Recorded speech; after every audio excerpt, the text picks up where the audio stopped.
एक बड़ी पुरानी कहावत है, कहते हैं बाप बड़ा ना भैया, सबसे बड़ा रुपया। चाइना और रूस के बीच में क्या दरार आ रही है और आखिरकार रूस को काम आ रहा है भारत ही। आखिर ऐसी कौन सी बात हो गई है? चाइना के स्टेट काउंसिल के काउंसलर के ऑफिस से क्या ये ऐलान किया गया कि चीन को रूस के राष्ट्रपति व्लादिमीर पुतिन के हिसाब से नहीं चलना चाहिए और चाइना ने वैसा करना भी शुरू कर दिया है। आखिर चाइना को रूस की वजह से अरबों डॉलर का नुकसान हुआ है, जिसकी वजह से चाइना ने क्या ऐसे रूप अपनाने शुरू कर दिए हैं। और जहाँ एक तरफ ये सब कुछ चल रहा है तो वहीं दूसरी तरफ क्या आखिरकार रूस को भारत ही काम आया और रूस और भारत ने नए कीर्तिमान स्थापित कर दिए हैं। जानेंगे जो लोग ये सोच रहे थे कि आने वाले समय में भारत और रूस के रिश्ते खट्टे होंगे, ठीक उसका उल्टा हो गया है। जियोपॉलिटिक्स में धमाल मचा हुआ है। आइए जानते हैं इन खबरों को विस्तार से। कुछ घटनाक्रम एक के बाद एक हुए हैं। अगर बात करें कि रूस और चाइना की दोस्ती कैसी है तो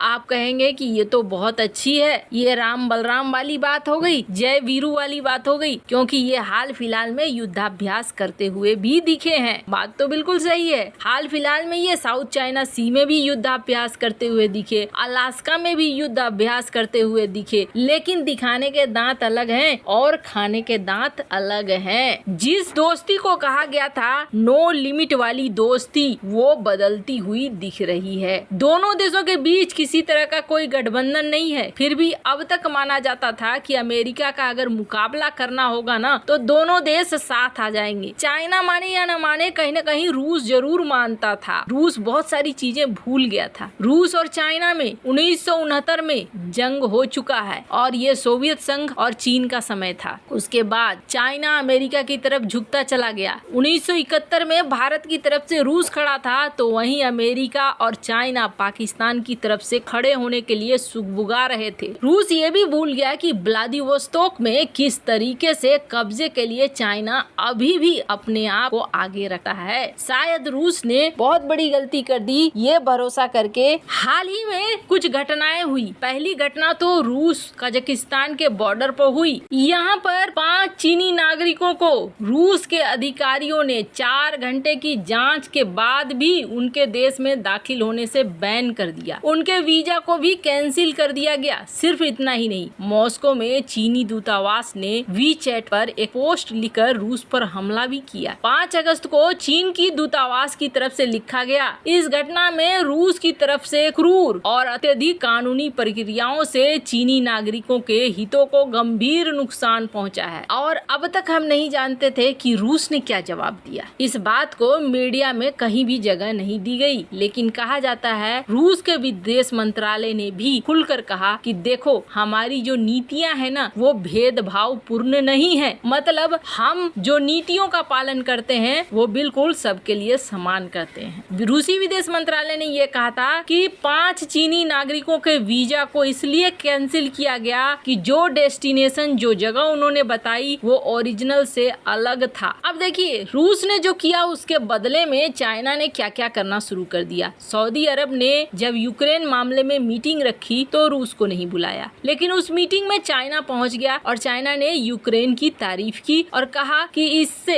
इस युद्ध को खत्म होना चाहिए। हालांकि भारतीय एनएसए अजीत डोभाल वहाँ थे और अजीत डोभाल ने ये कहा कि ये ऐसा प्रस्ताव लाना चाहिए जो प्रस्ताव सभी पक्ष को स्वीकार हो, तभी हम आगे बढ़ सकते हैं, तभी शांति हो सकती है। अब चीन बदल रहा है। साउथ चाइना मॉर्निंग पोस्ट में चीन के स्टेट काउंसिल के काउंसलर, इन्होंने एक लेख लिखा। हु वेई नाम है इनका। कहा जाता है चीन को रूस के राष्ट्रपति व्लादिमीर पुतिन से नहीं जोड़ा जा सकता है और जितनी जल्दी हो सके इसे बंद करने की जरूरत है। जब विशेषज्ञों की नजर पड़ी, हु वेई ने इस तरीके के बयान दिए हैं तो चीनी सरकार ने तुरंत इस बयान को ब्लॉक कर दिया ताकि ये वायरल ना हो सके। हु वेई के इस पोस्ट को दबा दिया गया।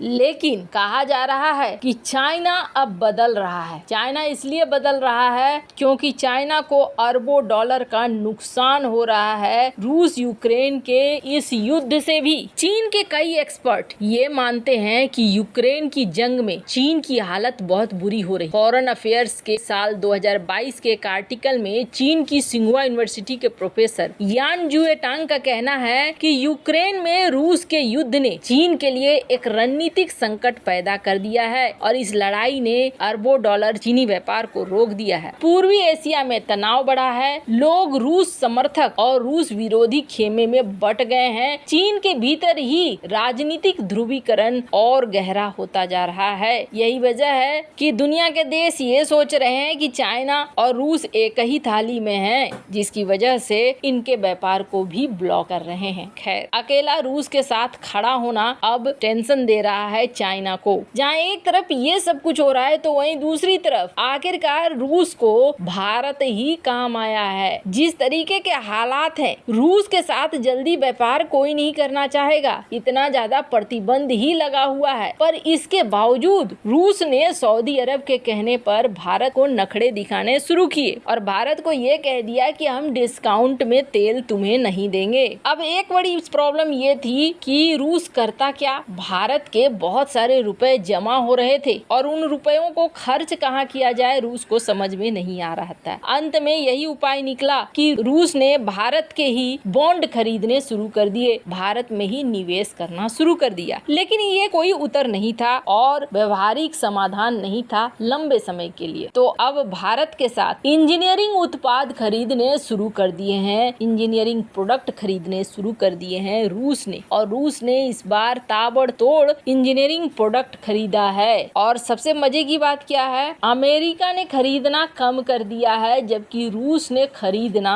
ज्यादा कर दिया है। करीब बताया जा रहा है 114 मिलियन डॉलर का व्यापार हुआ है जिसमें रूस भारत से इंजीनियरिंग प्रोडक्ट खरीद रहा है। और वहीं भारत अभी भी डिस्काउंटेड रेट पर ही कहा जा रहा है तेल को भी खरीद रहा है। हालांकि इसकी कंफर्मेशन न तो सरकार की तरफ से है और न ही रूस की तरफ से है। वैसे भारत का तेल खरीदना जितना ज्यादा नजर में आता है, आप देख सकते हैं एक आर्टिकल, तुर्की ज्यादा से ज्यादा तेल खरीद रहा है। भारत की तरफ वो तेल आते हैं जिनको साफ करके उनसे प्रोडक्ट निकाले जाते हैं, जबकि तुर्की क्लीन ऑयल खरीद रहा है और वो भी बड़ी मात्रा में, जबकि तुर्की एक नाटो का मेंबर है। खैर, इन सब मामले में आपकी क्या राय है, कमेंट कर जरूर बताएं। जल्द मिलते हैं अगले वीडियो में नई खबर के साथ।